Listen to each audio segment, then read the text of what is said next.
Pemirsa, Bali syarat beban. Wacana ini sudah mengemuka berulang kali. Namun kini beban itu makin parah.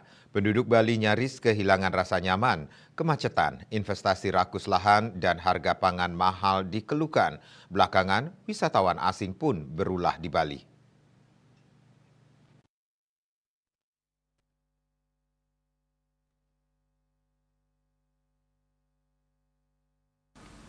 Merespon tata kelola Bali yang terkesan makin tak terarah, Direktur Eksekutif Kajian Strategis Dharma LKSD Wayan Jondro menyampaikan situasi Bali terkini. Akademisi ini terkesan mewakili keluhan sebagian besar keramau Bali belakangan ini. Jondro tegas mengatakan penduduk Bali kini nyaris kehilangan rasa nyaman dan aman hidup di Bali.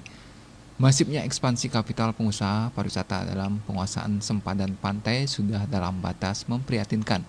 Hal itu memerlukan kontrol atau pengawasan dari kepala daerah dan DPRD.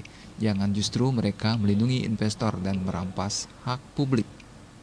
Ketua Umum Paikatan Keramau Bali ini mengatakan praktik privatisasi telah terjadi di beberapa tempat oleh pihak pengusaha pariwisata yang ada di daerah. Menurutnya, privatisasi oleh investor yang semakin marak terjadi di kawasan sempadan pantai Pulau Bali patut diduga melumpuhkan kegunaan dan fungsi pantai sebagai kawasan publik.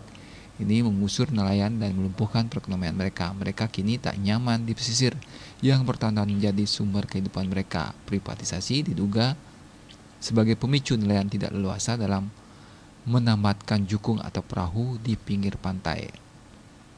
Masyarakat lokal dijadikan sebagai penonton oleh para investor sebagai pengusaha pariwisata. Masyarakat lokal tidak mendapatkan manfaat secara utuh dari sebuah pariwisata karena ruang gerak masyarakat lokal yang semakin terbatas di daerahnya sendiri.